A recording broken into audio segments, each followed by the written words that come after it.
I have been asked, on 3 separate occasions, whether I regret the way it ended. I never know what to say to that.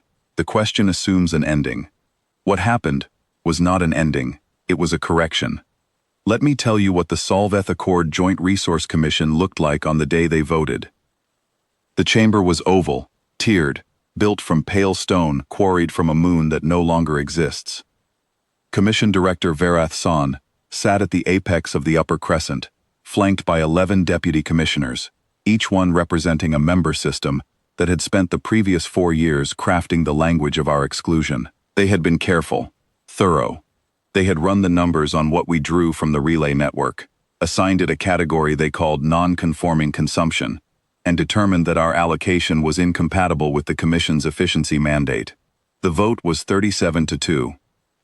I sat at the floor table with my case closed on the surface in front of me. There was nothing in it I needed. I had stopped needing things from that chamber sometime before the vote was called. When Director San read the outcome into the record and looked down at me, I believe she expected something. A protest, a request for reconsideration, at minimum, a question. I opened my case, removed a single sheet, placed it on the table, and closed the case again. Then I left. The sheet was our acknowledgement of the exclusion order, signed, dated, filed, 3 lines. One of those lines was the filing reference number, one was the date, the third confirmed receipt. That was all we said on the matter. The Commission sent a follow-up query 11 days later asking whether Earth intended to apply for a hardship variance. We did not reply. They sent a second query 6 weeks after that. We filed a form acknowledging receipt of the query. The form had no field for a response, so we left it blank and returned it. The Commission's own intake protocol marked the matter administratively resolved. I was recalled to the Earth Mission's Outer Coordination Post 8 months later. I spent the next 9 years there. I did not attend another session of the Commission. Neither did anyone else from our mission. We had nothing to bring and nothing to receive. What the Commission did not know, what they had never taken the trouble to read in their own founding charter, was buried in Section 14, Subarticle 9, the Funding and Maintenance Allocation Table. The relay backbone that served the Outer Arm Transit Network was not owned by any single member system.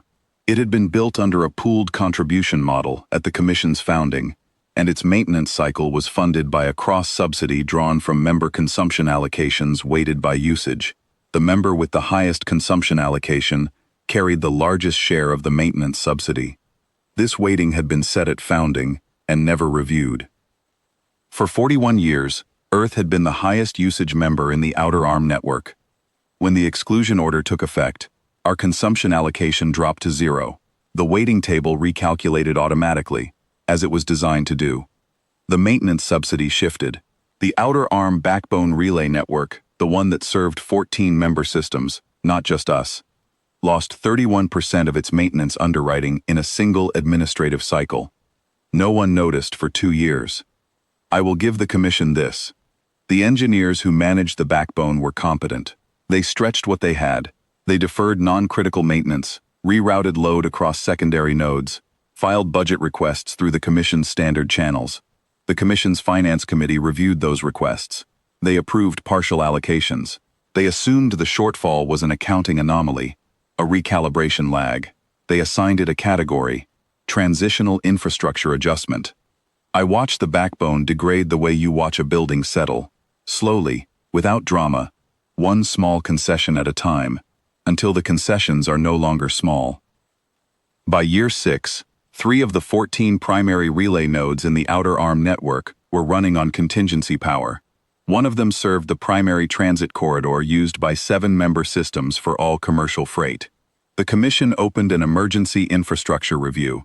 The review concluded that the maintenance deficit was structural, and that correcting it would require either a new funding model or a significant consumption reallocation from existing members. There were 35 remaining members. Not one of them was willing to absorb the additional weighting. The Commission floor sessions I read in transcript, I was following them from the coordination post by then, out of professional habit, had the texture of people discovering a hole in a boat they had assumed someone else was responsible for. I filed nothing. I sent no communications to the Commission. I waited. There is a particular discipline to waiting when you know what you are waiting for. It is not passive. It requires you to read every session transcript and file every minor acknowledgement, and keep the coordination post running on its own resources, without complaint, so that when the moment arrives, you are not scrambling. You are ready. The outer arm teaches you this, if nothing else does. You learn to be patient with the patience of a thing that does not need permission to persist. When Year 9, the primary node serving the commercial freight corridor, went into emergency failsafe, transit delays cascaded across 7 systems. Freight contracts failed. 2 member systems filed economic distress declarations. The Commission's session records from that month are not pleasant reading. Director San had been succeeded by a commissioner named Oreth Valn by then. Valn was younger, more careful with language, and visibly afraid. The query came to our mission coordination post on a Tuesday. It was addressed to the Earth Mission Outer Resource Attaché, which was still my title. The Commission had not removed the designation when they removed the allocation, another thing they had not read carefully. The query asked whether Earth was currently operating independent relay infrastructure in the Outer Arm network, and, if so, whether any of that infrastructure was potentially available for partial integration with the Commission's maintenance framework on a provisional basis. I read it twice. Then I read it a third time. I drafted the response myself, 1 paragraph. I explained that the Earth mission did operate independent relay infrastructure in the Outer Arm, that it was fully maintained and currently running at 43% capacity, and that we were prepared to discuss integration arrangements. The last sentence of the paragraph stated our terms. We wanted restoration of our full consumption allocation, retroactive to the date of the exclusion order, with accrued interest calculated under the Commission's own standard framework for member system arrears.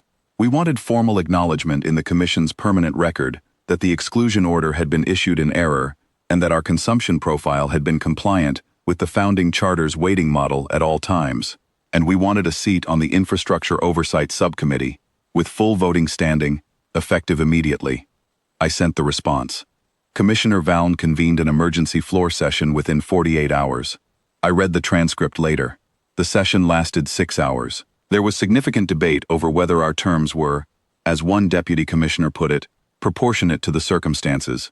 I have thought about that phrase over the years, proportionate, as though the appropriate response to 9 years of a withheld allocation is to ask for slightly less than what was taken. The Commission voted to accept our terms, 29-8. I was not there for the vote. I was at the coordination post, reviewing the relay routing specifications our engineers had prepared for the integration handover. The document was 211 pages.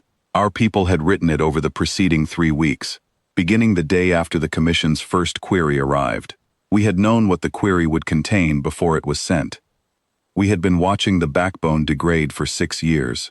We had the failure curve modeled to within 4 months. On the day the Commission's formal acceptance came through, one of our junior engineers, a young man who had spent his entire posting at the coordination post, who had never attended a Commission session, who had been 6 years old when the exclusion order was signed, asked me what I felt. I thought about it for a moment. I told him I felt the same thing I had felt on the day Director San read the vote outcome and looked down at me from the upper crescent. Not anger, not satisfaction, something quieter than either of those. The recognition that the gate had always been ours. We had simply waited for them to need us to open it.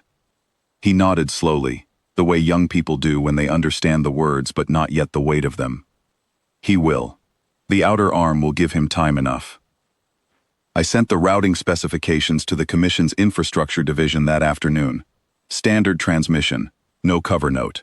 The file reference number was sufficient. The backbone came back online over the following 11 days, node by node, outer arm to inner corridor. Freight moved, contracts cleared. The Commission's economic distress declarations were resolved by the end of the quarter.